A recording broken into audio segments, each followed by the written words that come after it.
Ang keso ay madalas na may masamang reputasyon. Madalas itong sinasabihan na masyadong mataas sa taba, sobrang alat, o isang luho lamang na sobra-sobra.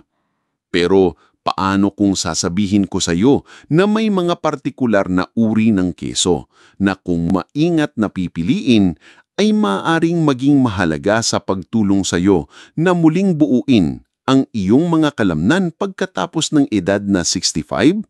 Totoo ito.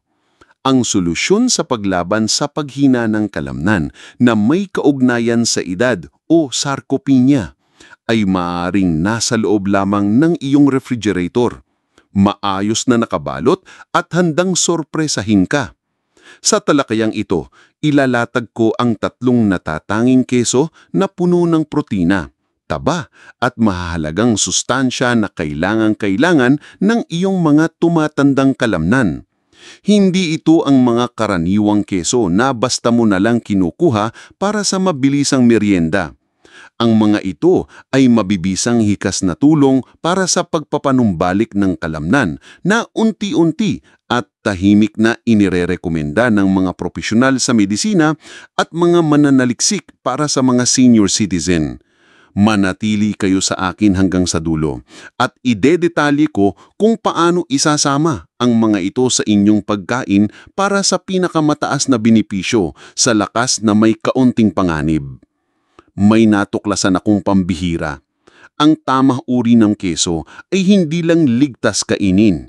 Maaari itong maging isa sa pinakamakapangyarihang pagkain para sa pagpapanatili ng masalmas pagkatapos mong lumampas sa edad na 65. Ang sarcopenia, ang tahimik na pagkawala ng kalamnan na nakakaapekto sa milyong-milyong Pilipino, ayon sa ilang pag-aaral, ito ay nakakaapekto sa mahigit 10% ng mga adultong higit sa 50 taong gulang at mas tumataas pa habang nagkakaedad, ay hindi maiiwasang kapalaran. Ayon sa datos mula sa Food and Nutrition Research Institute, FNRI, sa Pilipinas, ang malnutrisyon sa protina ay isang seryosong alalahanin sa mga nakakatandang Pilipino na lalong nagpapalala sa panganib ng sarcopenia. Ngayon, ipapakita ko kung paano makakatulong ang 3 masasarap at karaniwang keso na ito para manatili kang malakas, matatag at self-sufficient ng mas matagal kaysa sa iyong inaakala. Kaya iminumungkahi kong kumuha ka ng kwaderno at panulat dahil siguradong gugustuhin mong magtala tungkol dito. Magsimula tayo sa cottage cheese. Alam ko na kung ano ang maaaring tumatakbo sa isip mo. Ang pag-iisip tungkol sa cottage cheese ay maaaring magbalik sa iyo sa mga luma ng diet craze noong dekadang 80s. Ngunit ang simpleng produktong gatas na ito ay sa katotohanan ay isa sa pinakamatitinding pagkaing nagpapalakas ng kalamnan na abot kaya para sa mga nakakatanda. Narito ang paliwanag kung bakit napaka-espesyal ng cottage cheese. Kapag kumain ka ng kalahating tasa lamang ng low-fat cottage cheese, binibigyan mo ang iyong katawan ng 14 na gramo ng dekalidad na protina sa halagang 81 calories lamang. Nangangahulugang ito na halos 70% ng calorie content ng cottage cheese ay mula sa protina. Kapag inihambang mo yan sa isang karaniwang keso tulad ng cheddar, kung saan ang protina ay bumubuo lamang ng mga 24% ng calories nito, malinaw kung bakit ang cottage cheese ay nasa ibang antas. Gayunpaman, ang benepisyo ay hindi lamang tungkol sa dami ng protina.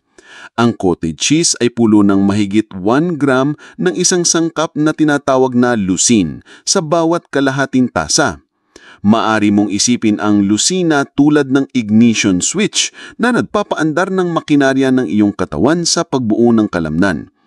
Habang tayo ay tumatanda, ang ating mga kalamnan ay nagiging mas lumalaban sa mga sinyales ng paglaki at nangangailangan sila ng mas malaking halaga ng leucine upang matanggap ang utos na magtayo.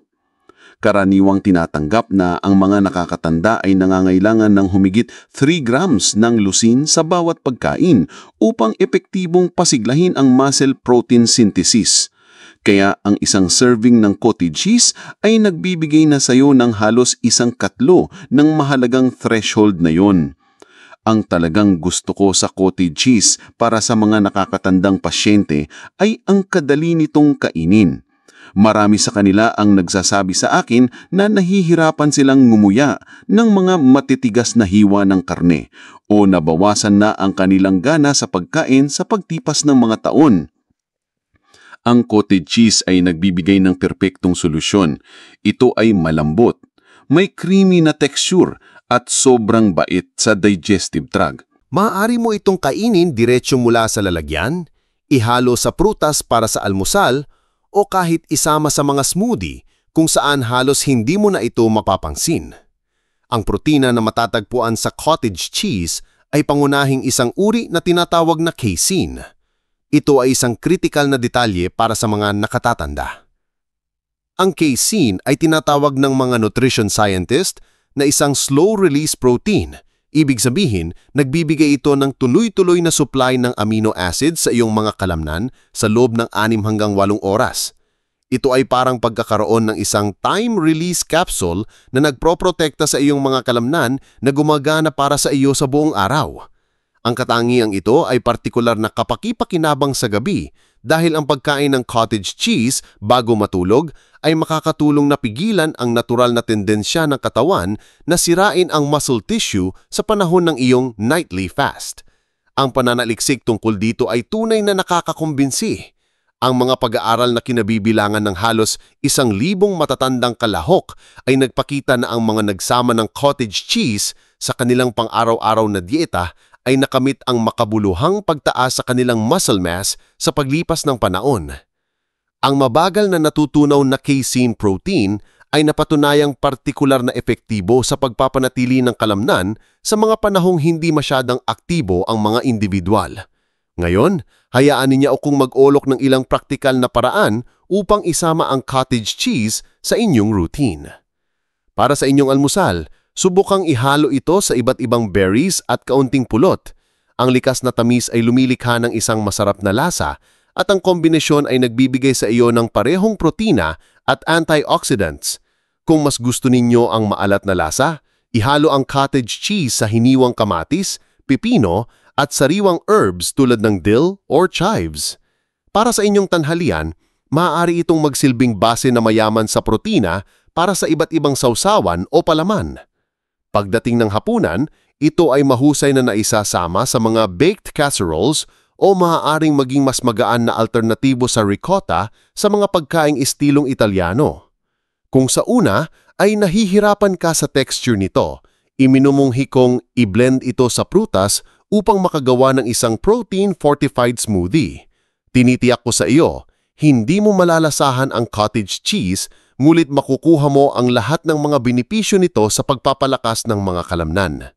Ang ilan sa aking mga pasyente ay ginagamit pa ito bilang direktang kapalit ng mayonesa sa kanilang chicken o tuna salad. Para sa pinakamainam na resulta, inirerekomenda ko ang pang-araw-araw na pagkonsumo ng kalahating tasa hanggang 1 buong tasa at partikular kong itinataguyod ang pagkain nito sa almusal. Pagkatapos ng magdamhaging pag-aayuno, ang iyong mga kalamnan ay nasa kanilang pinaka-receptive na estado para sa pagtanggap ng protina sa umaga. Ang umagang bahagi ng cottage cheese na iyon ay maaaring ihanda ang iyong katawan para sa mas mahusay na pag-unlad ng kalamnan sa buong araw. Ang ating pangalawang powerhouse ay ang Parmesan cheese, ang isang tunay na anyo ng purong nutrisyon. Ngayon, suriin natin ang ating pangalawang kampyon sa pagbuo ng kalamnan. Ito ay maaaring ikagulat mo. Ito ay ang Parmesan cheese o kilala na Italia na Parmigiano Reggiano. Maaaring karaniwan mong titingnan ang Parmesan bilang isang simpleng topping na iwiwisik sa isang plato ng spaghetti. Hagdahang na, ang magulang na keso na ito ay isa sa pinaka-nutrient-packed at muscle-supporting na pagkain na maaari mong hanapin. Ang pambihirang bagay sa Parmesan ay ito, isang 1 ounce na bahagi lamang na halos gaano kalaki ang iyong hinlalaki ay puno ng higit sa 10 gramo ng kompletong protina. Ang kanyang density na ito ay naggagawa sa kanya na isa sa pinakamayaman na keso sa protina na available. Para sa mga nakatatanda na maaaring kumakain ng mas maliit na bahagi ng pagkain kaysa noong kanilang kabataan, ang napapansin konsentrasyong iyan ng sustansyang ito ay napakahalaga. Ngunit dito nagiging tunay na kamangha-mangha ang kwento ng Parmesan. Sa buong proseso ng pag-iibo nito, na para sa tunay na Parmesan ay tumatagal ng hindi masyadong baba ng 26 na buwan, ay isang napaka-espesyal na pagbabago ang nangyayari. Ang mga natural na enzyme na nag-aandar sa keso ay sistematikong pinagsasaganama ang mga protina sa mas maliliit at mas madaling tunawin na sangkap. Parang ang keso ay na-pre-digest na para sa iyo, nang naggagawa itong mas madali sa iyong tiyan at buong digestive system. Ito ay isang kritikal na bentahe para sa mga nakatatanda dahil habang tayo'y nagkakaedad, ang ating mga digestive function ay madalas na hindi gumagana ng kasing epesyente tulad ng dati. Isang karaniwang reklamo na naririnig ko mula sa aking mga pasyente ay ang pakiramdam ng pagiging bloated o hindi komportable pagkatapos kumain ng mga pagkaing mataas sa protina. Gayunpaman, ang Parmesan, salamat sa natatanging proseso ng pag-iipon nito, ay kapansin-pansin na banayad at madaling iproseso ng katawan. Sa katunayan, pagkatapos sumailalim sa 2 taon ng pag-iipon, ang tunay na Parmesan ay naglalaman ng halos zero lactose na nangangahulugang kahit na ang mga individual na may lactose intolerance ay karaniwang masisiyahan dito nang hindi nakakaranas ng anumang masamang epekto. Ang Parmesan ay hindi lamang nakatuon sa protina. Ang kesong ito ay isa ring tunay na powerhouse ng calcium.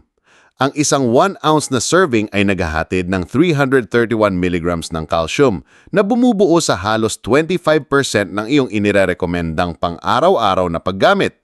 Ngayon, maaaring iniisip mo na ang calcium ay pangunahing para sa kalusugan ng buto. At tama ka. Ngunit, ang iyong mga kalamnan ay lubos ding umaasa sa calcium. Bawat pag-uurong ng iyong kalamnan ay nangangailangan ng calcium para maisagawa ng maayos. Kung walang sapat na supply ng calcium, ang iyong mga kalamnan ay hindi gagana sa kanilang pinakamataas na antas gaano man karaming protina ang iyong kinakain.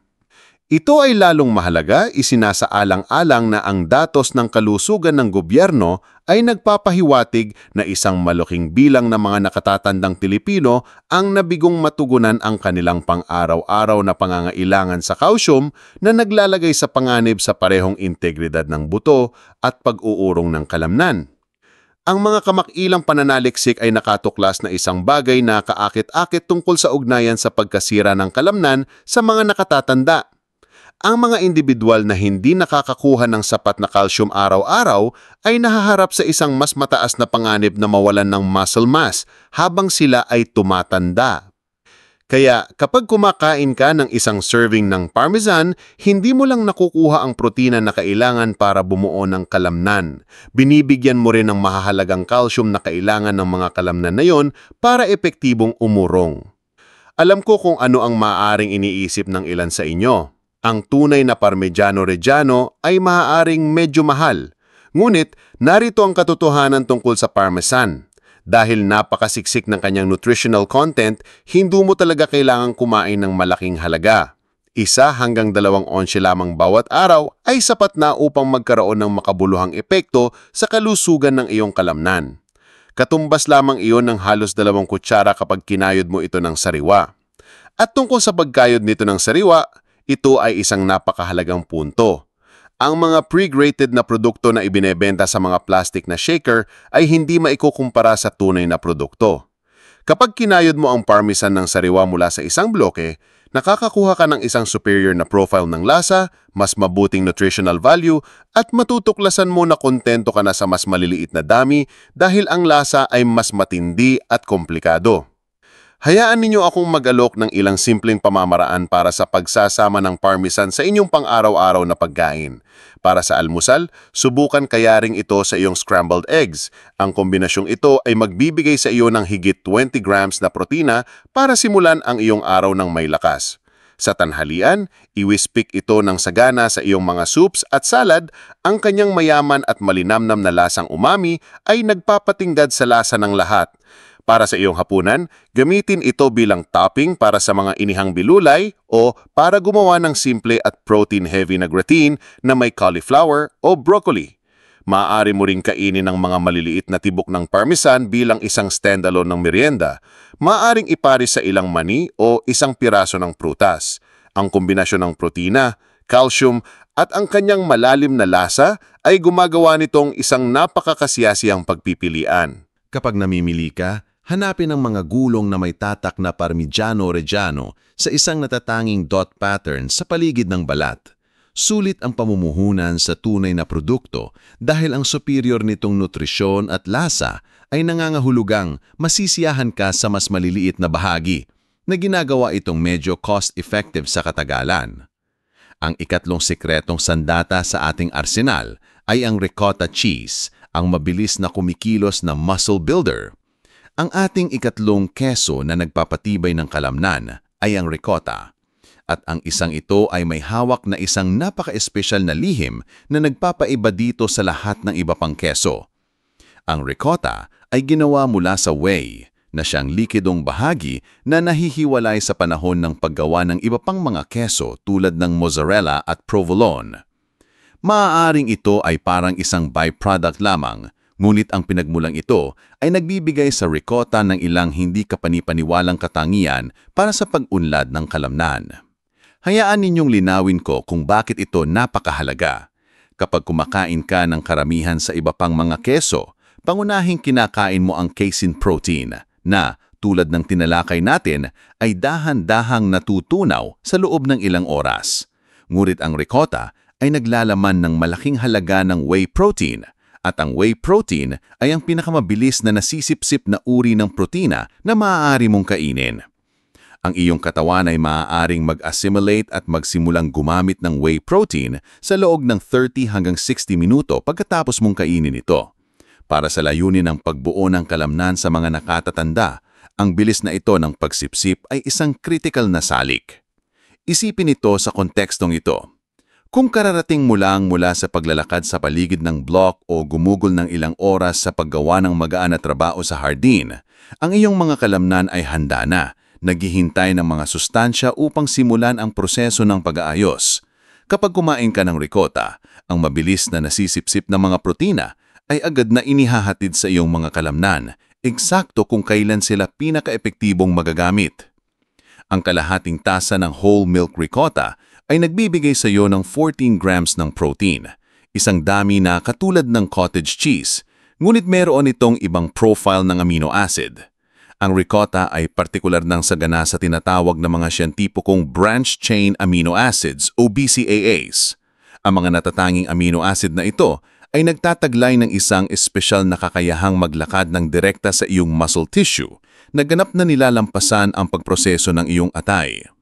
Direkta silang kumikilos sa pag-aayos at paglaki. Ang dahilan kung bakit partikular ng mahalaga ang ricotta para sa mga nakatatanda ay ang hindi kapanipaniwalang makinis at creamy nitong texture. Marami sa aking mga pasyente na may mga problema sa ngipin o nahihirapang lumunok ay mas madaling kainin ang ricotta kaysa sa iba pang mga mapagkukunan ng protina. Meron nitong natural na banyag na lasa, kaya hindi nito tinatalo ang ibang sangkap ng isang ulam at maganda itong naihahalo sa parehong matamis at maalat na recipes. Ang ricotta din ay likas na mas mababa sa sodium kaysa sa karamihan ng iba pang keso. Naglalaman lamang ito ng 100 mg ng sodium bawat kalahating tasa, isang malaking kaibahan sa mas mataas na 400 mg na matatagpuan sa maraming iba pang karaniwang keso. Ito ay isang mahalagang pagsasaalang-alang dahil ang malaking bilang ng mga nakatatanda ay dapat maging maingat sa kanilang pagkonsumo ng sodium, alang-alang sa kanilang kalusugan sa puso at para sa pamamahala ng brasyon ng dugo. Ang pananalaksik na nakapaligid sa ricotta ay lalong kahanga-hanga. Sa isang partikular na pag-aaral, ang mga lakahok na kumain ng humigit sa 1-3-4 na tasa ng ricotta bawat araw ay hindi lamang nakakita ng pagtaas sa kanilang kalamnan. Nagpakita rin sila ng inimprove na mga marka sa mga test sa balanse at enhance na pangkalahatang pisikal na pagganap. Ang mga lalaking lakahok sa pag-aaral na ito ay nagpakita ng partikular na napapansing pagbuti sa kanilang lakas ng kalamnan sa loob ng 90 days lamang. May iba pang benepisyo ang ricotta na madalas ay hindi napapansin. Ang whey protein na naglalaman ng ricotta ay ipinakitang makakatulong upang mababa ang presyon ng dugo at ma-improve ang pangkalahatang kalusugan sa puso. Ito ay suportado ng mas malawak na pananalaksik, kabilang ang mga pag-aaral sa mga kilalang nutrition journals na nagpakita na ang whey protein ay maaaring magdala ng moderato ngunit mayroong klinikal na kahugulan na pagbaba ng presyon ng dugo. Kaya sa ricotta, hindi ka lang nagtatayo ng kalamnan, aktibo mo ring sinusuportahan ang iyong kalusugan sa puso. Para sa mga nakakatanda, ang dobleng bentahe na ito ay hindi kapanipaniwalang mahalaga. Ang ricotta ay kamanghamanghang maraming gamit sa kusina, hindi tulad ng cottage cheese na merong napaka-natatanging curd-like texture. Ang ricotta ay makinis at creamy na may banayad na lasa na tugma sa halos lahat ng bagay. Para sa almusal, subukang pagsamahin ang ricotta na may kaunting pulot at isang dash ng cinnamon at pagkatapos ay ipahid ito sa isang piraso ng whole grain toast. Ito ay tulad ng pagkain ng isang protein-enhanced na bersyon ng cream cheese.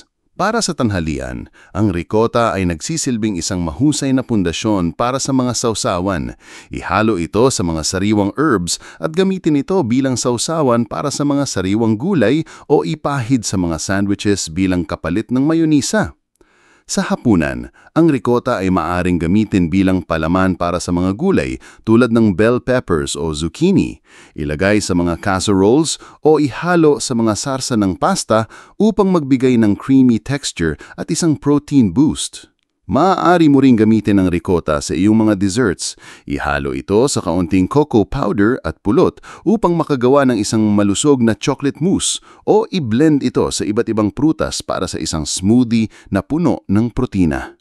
Ang ilan sa aking mga pasyente ay isinasama pa ang ricotta sa kanilang pagbe-bake. Pinapalitan ng isang bahagi ng harina sa mga recipe para sa mga pancakes o muffin upang madagdagan ang nilalaman ng protina. Kapag bumibili ka ng ricotta, inirekomenda kong piliin ang whole milk variety upang makuha ang pinakamataas na protina at pagkabusog. Ang mga parts skimmed na bersyon ay mas mababa sa calories, ngunit maaaring hindi sila maghatid ng parehong antas ng mga benepisyo sa pagbuo ng kalamnan. Hanapin ang mga tatak na may kaunting listahan ng mga sangkap, karaniwang gatas, suka o citric acid at asin lamang. Ang pinakamainam na oras upang kumain ng ricotta ay sa loob ng 2 oras pagkatapos ng anumang uri ng pisikal na aktibidad, kahit isang bagay na kasing banayad ng paghahardin o paglalakad ng mabilis. Dahil sa mabilis nitong pagsipsip ng whey protein, tinitiyak ng ricotta ang mabilis na paghatid ng amino acid sa iyong mga kalamnan sa panahong kritikal na iyon kung kailan sila pinaka-receptive sa pag-aayos at paglaki. Ngayong pamilyar ka na sa kung aling mga keso ang pipiliin, pag-usapan natin ang timing kung kailan mo sila kakainin. Ito ay mahalaga dahil ang timing ay maaaring gumawa ng malaking pagkakaiba sa kung kaano kaepektibo ang mga ito para sa iyong katawan. Ito ay isang lugar sa mga kamakailang scientificong pagtatanong ay naglabas ng ilang manghang-manghang pananaw na humahamon sa kung ano ang tradisyonal na pinaniniwalaan ng maraming tao tungkol sa mga pattern ng pagkain. Sa loob ng maraming taon, nakondisyon tayo na isipin na ang hapunan ay dapat na pinakamalaking pagkain sa ating araw. Gayunpaman, kapag ang layunin ay ang pagbuo at pagpapanatili ng kalamnan pagkatapos ng edad na 65, ang almusal ay talagang kumakatawan sa iyong pinakakritikal na pagkakataon. Narito kung bakit ito napakahalaga. Pagkatapos mong matulog sa gabi, ang iyong katawan ay nasa fasted state sa loob ng 8 hanggang 10 oras. Sa panahong ito, sinisira ng iyong katawan ang muscle tissue upang matustusan ang energy na kailangan para sa mga mahahalagang function nito. Ang una mong pagkain sa araw ay iyong pagkakataon na ilipat ang metabolic switch mula sa isang estado ng pagkasira ng kalamnan patungo sa isang pagbuo ng kalamnan. Malinaw na ipinapakita ng pananaliksik na ang mga nakakatanda na kumukonsumo ng 25 hanggang 30 grams ng protina sa kanilang almusal ay nagpapanatili ng isang mas malusog na antas ng muscle protein synthesis sa buong araw kung ihahambing sa mga kumakain ng typical na low-protein na almusal ng mga Filipino tulad ng pandesal, kanin o kape lamang. At gayon paman, ipinapakita ng data mula sa pambansang survey sa kalusugan na karamihan sa mga taong higit sa 65 ay kumukonsumo lamang ng kalahating 8 gramo ng protina sa almusal. Ang halagang iyon ay hindi sapat upang magsimula ang proseso ng pagbuo ng kalamnan ng mabisa. Ito ang eksaktong senaryo kung saan ang ating 3 piniling keso ay nagiging hindi kapanipanimalang makapangyarihang mga kasangkapan. Ang isang almusal na binubuo ng kalahating tasa ng cottage cheese na hinaluan ng berries na tinabunan ng 1 onsa ng sariwang kinayod na parmesan ay nagbibigay sa iyo ng 24 na gramo ng di-kalidad na protina at higit sa 2 gramo ng leucine.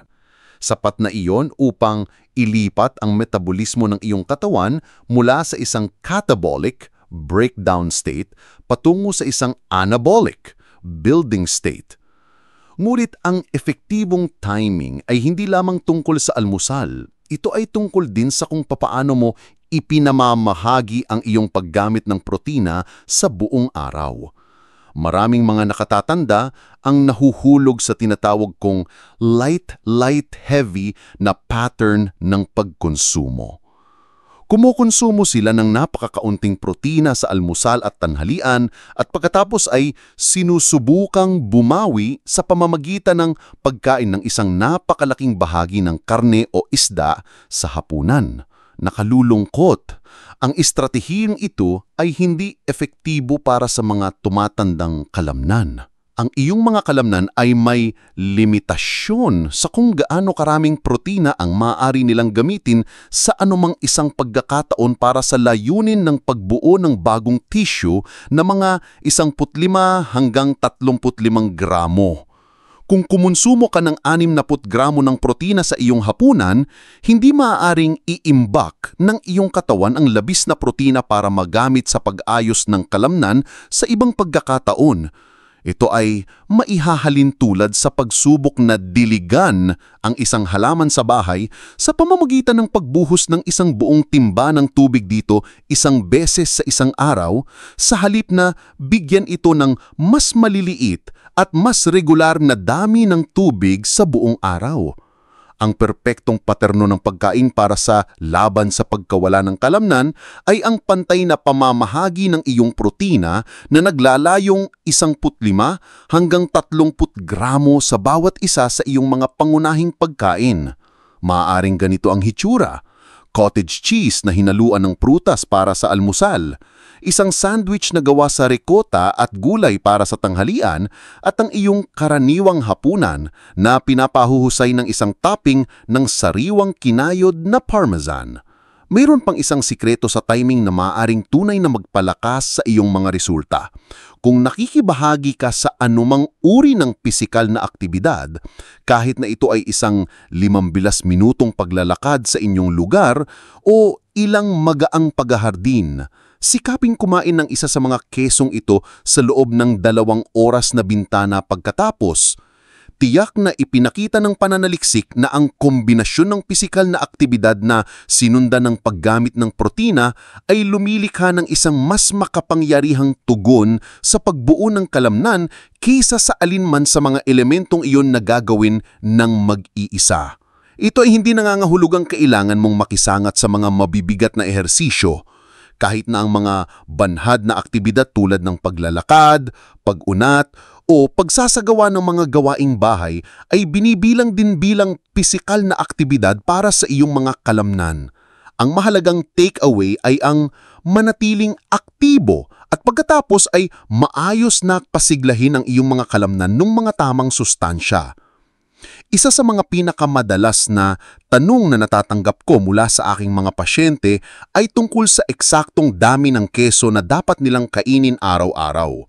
Hayaan ninyo akong bigyan kayo ng tiyak at praktikal na mga alitungtunin na batay sa kung ano ang ipinakita ng siyentipikong pananaliksik na pinaka-epektibo.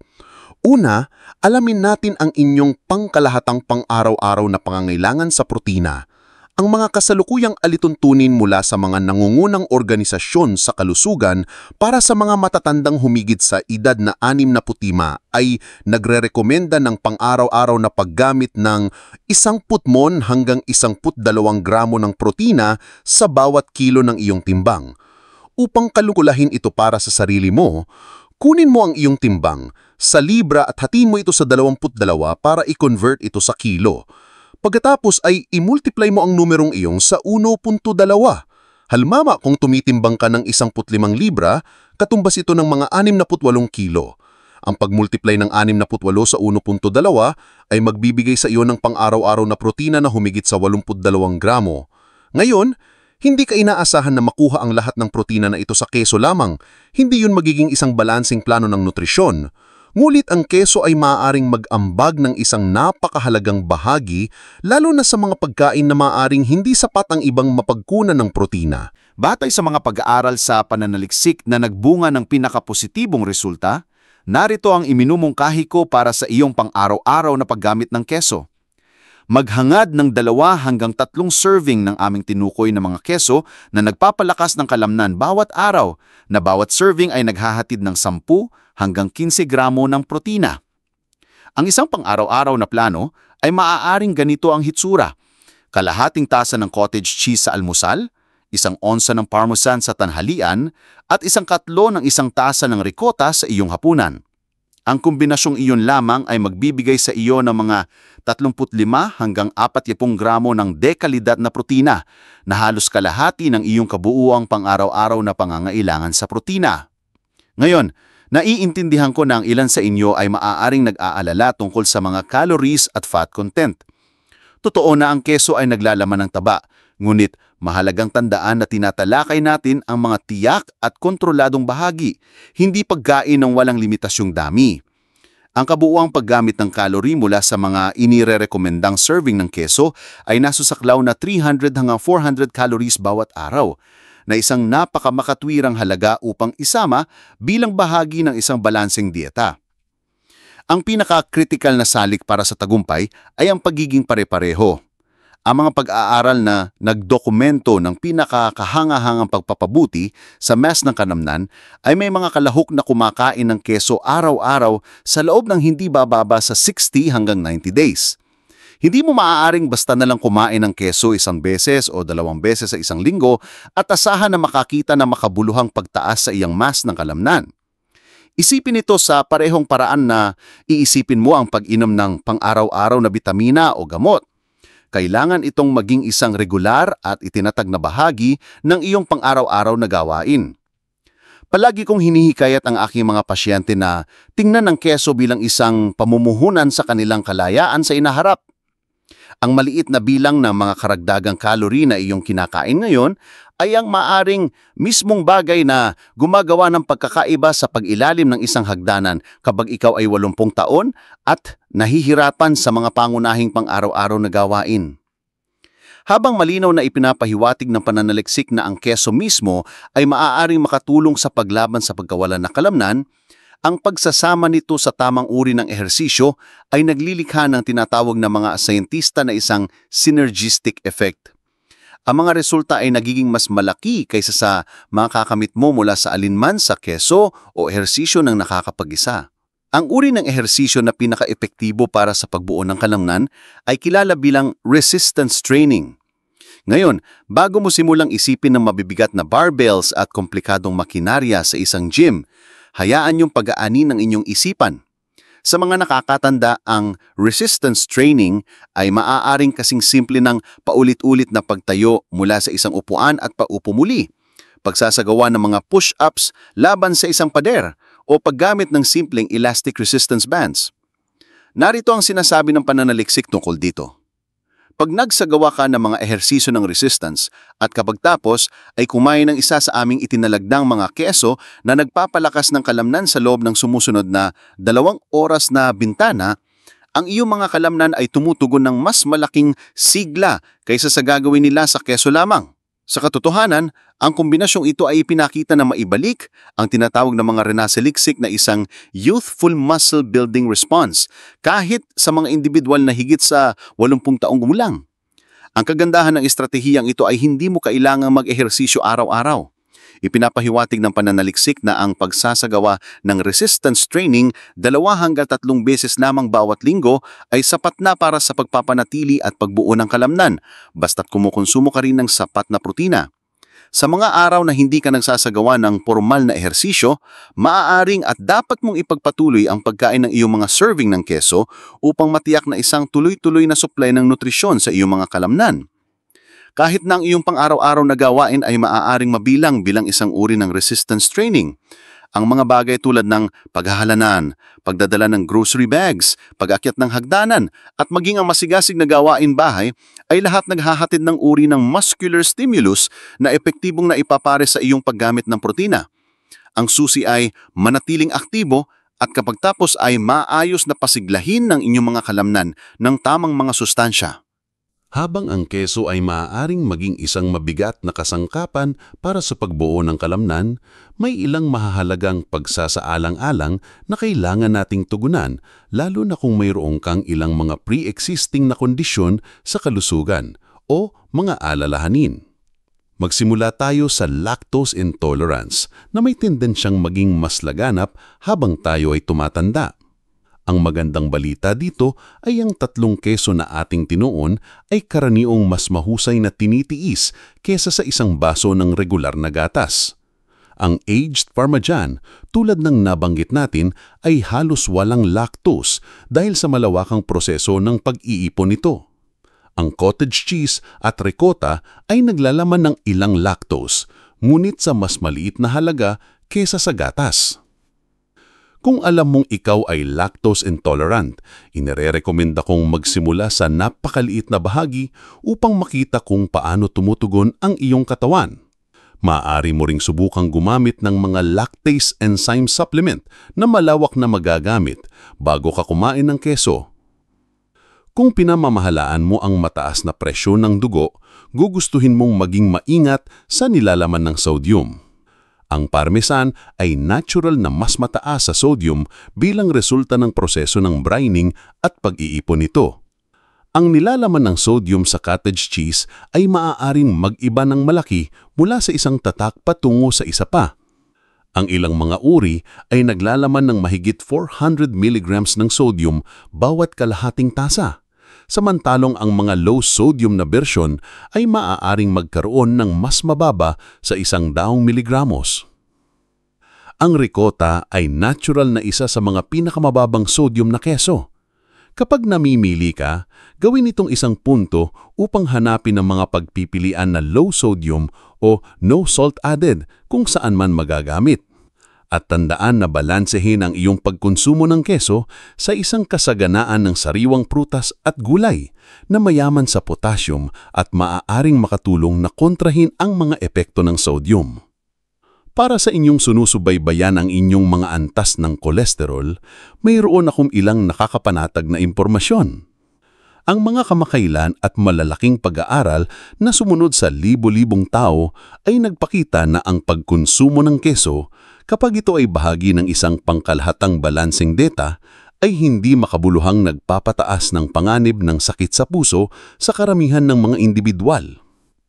Ang mga kritikal na salik ay ang pagkontrol sa bahagi at pagpili ng mga tamang uri ng keso. Manatili sa mga laki ng serving na tinalakay natin at isaalang-alang ang pagpili sa mga pagpipilian na mas mababa sa taba tulad ng part scheme ricotta o low-fat cottage cheese kung ikaw ay partikular na nag-aalala tungkol sa paggamit ng taba. Kung umiinom ka ng mga gamot na pampanipis ng dugo tulad ng warfarin, Coumadin, napaahalaga na mapanatili ang isang pare-parehong paggamit ng keso mula sa isang araw hanggang sa susunod. Ang keso ay naglalaman ng vitamin K na gumagampanan ng isang papel sa pamumuo ng dugo at maaaring makagambala sa mga gamot na ito kung ang iyong paggamit ay biglang nagbabago. Ang solusyon ay hindi upang alisin ang keso sa iyong dieta, kundi kumain ito ng pare-pareho at ipaalam sa iyong manggagamot na isinasama mo ang keso bilang isang regular na bahagi ng iyong dieta upang maayos nila ang dosis ng iyong gamot. Sa wakas, para sa sinamang may sakit sa bato o anumang antas ng nabawasang paggana ng bato, ang isang dieta na may mataas na protina ay maaaring maging problema.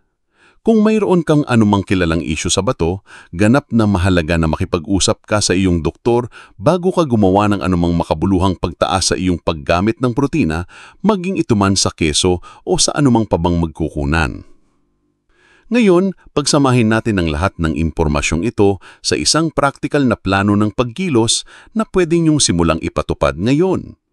Gagabayan ko kayo sa eksaktong mga hakbang para sa pagsasama ng 3 makapangyarihang kesong na ito sa inyong pang-araw-araw na rehimen upang makamit ang pinakamataas na benepisyo sa pagbuo ng kalamnan. Magsimula ka sa pagbabago sa iyong almusal na ginagawang isang pagkaing nagpapalakas ng kalamnan. Sa loob ng 1 oras pagkagising, kumain ng kalahating tasa hanggang 1 buong tasa ng cottage cheese. Pwede mo itong ihalo sa sariwang berries upang magdagdag ng antioxidants at isang dampit ng natural na tamis. Bilang kahalili, kung ang iyong panlasa ay mas maalat, ihalo ito sa tinadtad na kamatis at sariwang herbs. Kung ang cottage cheese ay hindi kakit-akit sa iyo sa una, subukan mong ipahid ang ricotta sa whole grain toast na may kasamang drizzle ng pulot at isang wisik ng cinnamon. Ang pangunahing layunin ay kumonsumo ng 25 hanggang 30 gramo ng protina sa almusal upang pasiglahin ang mga proseso ng pagbuo ng kalamnan ng iyong katawan para sa araw. Para sa iyong tanghalian, tuklasin ang mga malikhaing paraan upang magdagdag ng parmesan sa anumang kinakain mo na. Kayurin ang 1 saganang onsa sa iyong salad, iyong sopas, o sa mga nilalaman ng iyong sandwich. Ang malalim at malinamnam na lasa ay hindi lamang nagpapatingkad sa ibang mga pagkain, kundi ginagawa ring mas nakakabusog ang iyong mga pagkain. Kung kumakain ka ng mas magaan na tanghalian, isipin ang pagdadagdag ng ricotta bilang isang palaman o bilang base para sa isang sausawan na may sariwang gulay. Tandaan, ang iyong layunin ay makakuha ng 1 pang 25 hanggang 30 gramo ng protina sa pagkaing ito upang mapanatili ang tuloy-tuloy na suporta para sa iyong mga kalamnan. Sa hapunan, gamitin ang keso ng stratehiko upang itaas ang nilalaman ng protina ng iyong pagkain sa gabi. Kung kumakain ka ng pasta, ihalo ang ricotta sa sarsa upang gawin itong creamy at siksik sa protina. Kung kumakain ka ng isang side na gulay, lagyan ito ng sariwang kinayod na parmesan. Kung ang iyong pangunahing ulam ay nagbibigay na ng sapat na protina mula sa isang mapagkunan tulad ng karne o isda, maaaring kailangan mo lamang ng maliit na halaga ng keso o maaari mo itong isave para sa isang merienda sa gabi. Panatilihing abot kamay ang mga keso na nagpapalakas ng kalamnan para sa mga merienda rin. Ang maliliit na lalagyan ng cottage cheese na single serving, pre-portioned na ricotta o maliliit na tipak ng parmesan ay maaaring maghatid ng mabilis na nutrisyon pagkatapos ng pisikal na aktibidad o sa pagitan ng mga pagkain kapag nararamdaman mong humihina ang iyong enerhiya. Isipin mo na gumugol ka lamang ng 10 minuto sa pagsasagawa ng ilang simpleng ehersisyo. Pagtayo at pag-upo sa isang upuan ng 10 beses, paggawa ng 10 push-up laban sa pader, at pag-angat ng iyong mga braso pataas at pababa na may magaan na hand weights o kahit isang pares ng bote ng tubig. Ang banayad na routine na ito ay maaaring tumagal lamang ng 10 minuto upang makumpleto. Kung susundan mo ang maikling aktibidad na ito ng isang merienda ng cottage cheese o isang pagkain na kasama ang parmesan o ricotta, gagamitin ng iyong mga kalamnan ang protina na yon ng mas epektibo kesa kung kinain mo ang keso habang nananatiling laging nakaupo sa buong araw. Tara bang ginigising ng ehersisyo ang iyong mga kalamnan na ginagawa silang mas reseptibo sa mga sustansya na iyong ibinibigay? Iminumungkahi kong magtago ng isang simpleng journal sa unang 2 linggo. Itala kung aling keso ang iyong kinain, ang dami, at ang oras ng araw na kinain mo sila. Pagkatapos ng 2 linggo, simulan bigyan pansin ang anumang pagbabago sa iyong mga antas ng enerhiya, kung ano ang iyong nararamdaman kapag nagsasagawa ng pang-araw-araw na gawain o ang iyong pangkalahatang pakiramdam ng lakas. Pagkatapos ng 30 days, maaari mong simulang mapansin na ang mga gawain tulad ng pagdala ng groceries o pagtayo sa mababang upuan ay medyo mas madali na. Sa ika-90th day, dapat mapansin mo ang makahulugang pagpapabuti sa iyong lakas ng kalamnan at sa iyong pangkalahatang kakayaan sa pisikal. Habang papalapit tayo sa pagtatapos, hayaan niyong akong bigyan kayo ng malinaw at tiyak na hakbang na maaari niyong simulang gawin mula ngayon pa lamang upang simulan ang inyong paglalakbay sa pagpapalakas ng kalamnan gamit ang keso. Una, magtungo sa inyong lokal na grocery store at bilhin ang lahat ng 3 keso na ating tinalakay: cottage cheese, 1 bloke ng tunay na parmesan at ricotta cheese. Bumili ng sapat na dami para sa hindi man ang 1 linggo upang magkaroon ka ng pagkakataong mag-eksperimento sa iba't ibang paraan ng pagkain nila at matuklasan kung ano ang pinakangugustuhin mo. Pangalawa, maglaan ng sandali upang kalkulahin ang inyong personal na pang-araw-araw na pangangailangan sa protina gamit ang simpleng formula na ibinahagi ko sa iyo kanina. Isulat ang numerong ito at ilagay ito sa isang lugar na makikita mo araw-araw, marahil sa iyong refrigerator, upang magsilbing isang patuloy na paalala ng iyong layunin. Pangatlo, planuhin ang iyong mga pagkain para bukas. Siguraduhin ang bawat pagkain ay naglalaman ng 25 hanggang 30 gramo ng protina na may hindi bababa sa isa sa ating 3 powerhouse na keso na isinama sa plano. Pang-apat, kung hindi ka kasalukuyang nakikibahagi sa anumang uri ng pisikal na aktibidad, magsimula sa 5 minuto lamang ng mga simpleng paggalaw. Maaring ito ay kasing basic ng pagtayo at pag-upo mula sa isang upuan, pagsasagawa ng mga push-up laban sa isang pader, o pag-angat ng magaan na timbang o bote ng tubig. Planuhin gawin ito 2 o 3 beses lamang na yung linggo. Hindi kailangang makaramdam ng pagkabigla. Panlima, bilugan ng isang petsa sa iyong kalendaryo na nabigpo araw mula ngayon. Iyon ang araw kung saan dapat kang maglaan ng sandali upang formal na tasahin kung ano ang iyong nararamdaman, kung gaano ka kalakas, at anong mga pagbabago ang napansin mo sa iyong kakayahang harapin ng iyong pang-araw-araw na buhay. Maraming tao ang tunay na namamangha sa pagbabagong maaaring nilang makamit sa loob lamang ng 3 buwan. Tandaan, ang pagkawala ng kalamnan ay hindi isang hindi maiiwasang bunga ng pagtanda. Sa pamamagitan ng 3 keso na ito na isinama bilang bahagi ng iyong pang-araw-araw na dieta at kasama ng mga estratehiyang ibinahagi ko sa iyo ngayon, matagumpay mong mapapanatili at kahit na muling buuin ang iyong muscle mass hanggang sa iyong mga 70s, 80s at higit pa. Ang agham na sumusuporta dito ay malinaw. Ang diskarte ay simple, at ang potensyal para sa tunay at positibong pagbabago ay hindi maikakaila. Ngunit ang pagkakaroon ng kaalaman ng walang pagkilos ay hindi makakatulong sa iyo. Ang kritikal na tanong ngayon ay kung gagawin mo ba ang unang hakbang na iyon. Bibili ka ba ng cottage cheese at kakainin ito para sa almusal bukas ng umaga? Magkikiskis ka ba ng sariwang parmesan sa iyong tanghalian? Gagawa ka ba ng isang pangako sa nabigpo araw ng tuloy-tuloy na pagkonsumo ng keso?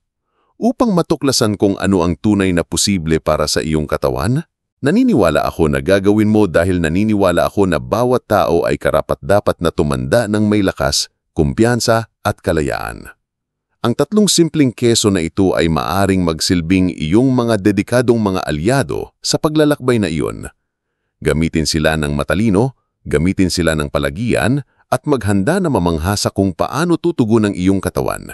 Ang mga kalamnan mo ay handa at naghihintay sa mga sustansyang lubos nilang kailangan upang muling magtayo at lumakas. Sa cottage cheese, parmesan at ricotta sa iyong panig, taglay mo na ang lahat ng kailangan mo upang magtagumpay. Hindi pa huli ang lahat para magsimulang magpalakas ng kalamnan, at ngayon alam mo na kung paano ito gawin. Salamat sa paglaan ng oras sa akin ngayon.